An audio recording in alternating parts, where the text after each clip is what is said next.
देखिए, मुझे लगता है कि वो उस बीमारी से ग्रसित हैं जिस बीमारी में उनको उनके द्वारा जो उनके समय में जो स्थिति थी उसी स्थिति के स्वप्न आते हैं। उनके समय में इसी तरह की साजिशें होती थी, तभी उनकी सरकार को बार बार जो है वो होटलों में जाकर के रुकना पड़ता था।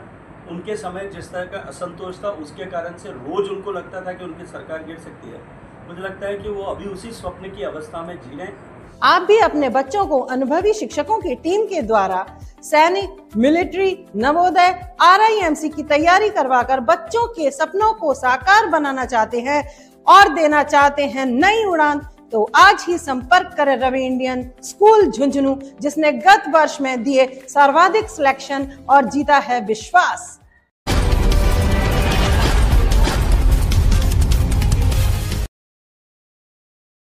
भारतीय जनता पार्टी की सम्मानित जिलाध्यक्ष जी, सभी सम्मानित विधायकगण, भारतीय जनता पार्टी के सभी वरिष्ठ दायित्ववान कार्यकर्ता, जनप्रतिनिधिगण, भारतीय जनता पार्टी द्वारा आयोजित आज इस पत्रकार वार्ता में उपस्थित आने पर मैं आप सब पत्रकार मित्रों का हृदयपूर्वक स्वागत करते हुए धन्यवाद करता हूँ। मित्रों, पूरे देश भर में 1975 में अपनी सत्ता को बचाए रखने के लिए संविधान की व्यवस्थाओं का दुरुपयोग करके उनको मिस इंटरप्रेट करके जिस तरह से आपातकाल लागू किया गया था, आपातकाल में व्यक्तिगत स्वतंत्रता, मौलिक अधिकार और अपनी वैचारिक स्वतंत्रता को जिस तरह से गला घोंट दिया गया था, न्यायपालिका, कार्यपालिका और डेमोक्रेसी का चौथा स्तंभ कहे जाने वाले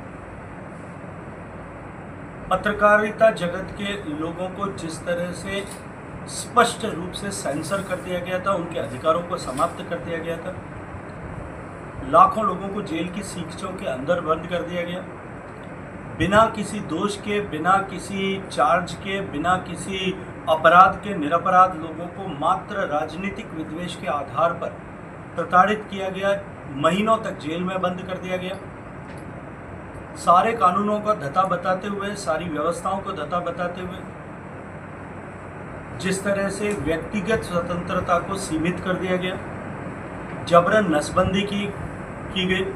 करोड़ों लोगों को, जिनमें 16-17 साल के बच्चों से लेकर के और 80 साल के बुजुर्ग तक थे, सिर्फ टारगेट्स को पूरा करने के लिए उन सब के साथ में इस तरह की विभीषिका की गई, बिल्डिंग्स गिराई गई, राजनीतिक विद्वेष के आधार पर लोगों का दमन किया गया, शमन किया गया और देश में एक काला अध्याय लोकतंत्र की हत्या करके और संविधान को की व्यवस्थाओं को समाप्त करके रचा गया था। 50 साल बीत चुके हैं, लेकिन निश्चित रूप से आज भी ऐसे सारे लोग जिन्होंने उसमें उस समय लोकतंत्र सेनानी के रूप में वो यातनाएं सही थी या लोकतंत्र की पुनर्स्थापना के लिए जो संघर्ष, वो संघर्ष के कहीं सहभागी रहे, साक्षी रहे, उन सब के अनुभव देश की वर्तमान पीढ़ी तक और आने वाली पीढ़ियों तक पहुँचे, ताकि कभी कोई सत्ता इस तरह से निरंकुश होकर के देश के संविधान का गला न घोंट सके। इस परिप्रेक्ष्य में देश भर में जो कार्यक्रम आयोजित किए जा रहे हैं, उसकी श्रृंखला में आज मुझे आप सबके बीच में आने का सौभाग्यपूर्ण अवसर मिला है। गरिमामयी कार्यक्रम में अनेक लोगों की उपस्थिति में आज हमने ऐसे सारे झुंझुनू जिले के लोकतंत्र सेनानियों का न केवल सम्मान करके अपने आप को गौरवान्वित महसूस किया, अभी तो भारतीय जनता पार्टी के सभी कार्यकर्ताओं ने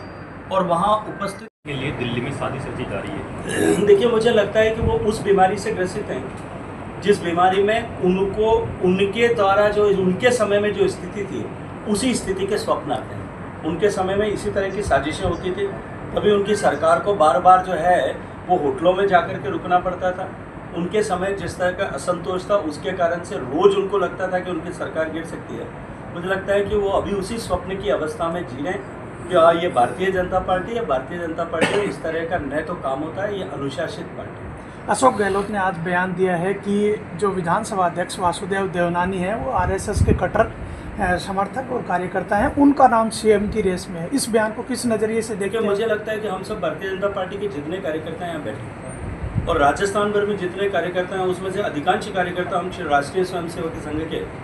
हम सब लोग गर्व के साथ कहते हैं कि हम उसके स्वयंसेवक भी हैं, कार्यकर्ता भी हैं, उस विचारधारा के साथ में जुड़े हुए हैं। मारवाड़ एक्सप्रेस तो ट्रेन डिक्लेयर हो गई है, उसके रूट को लेकर के कुछ विषय अभी लंबित हैं और वो ट्रेन जो है फाइनल सैंक्शन के लिए, अप्रूवल के लिए रेलवे बोर्ड में उसका प्रपोजल लंबित है। मुझे लगता है शीघ्र जो है इस विषय का समाधान होगा।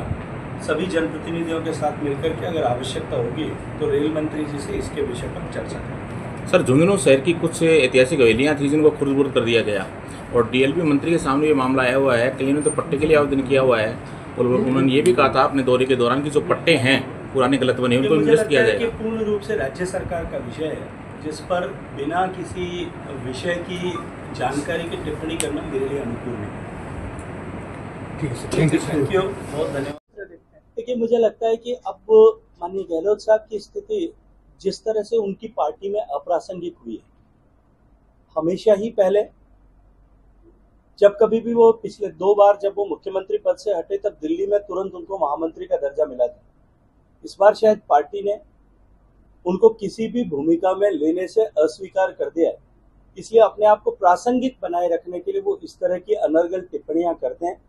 इस तरह की बातचीत करते हैं। और ऐसे लोग जो उस पार्टी के कार्यकर्ता हैं, उस पार्टी के नेता हैं, जिस पार्टी के लोगों ने आपातकाल घोषित करके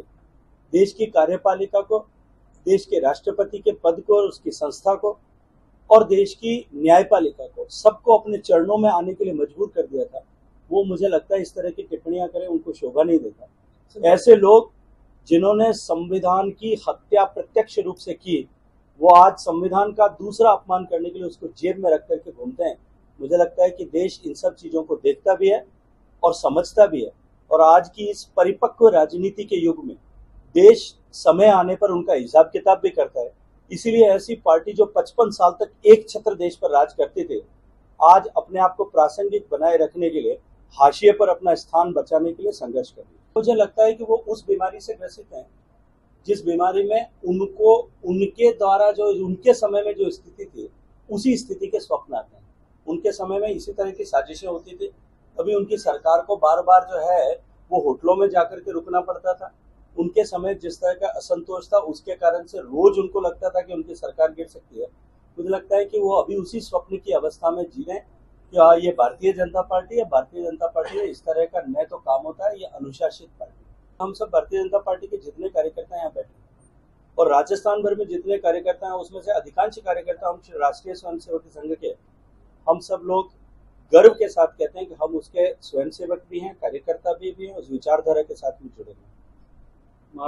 इसलिए हम सब लोगों के लिए अशोक गहलोत साहब इस तरह की टिप्पणी कर सकते हैं, लेकिन निराधार टिप्पणियां करके अपने आप को प्रासंगिक बनाने का ये खेल देश की जनता और उनकी पार्टी दोनों सब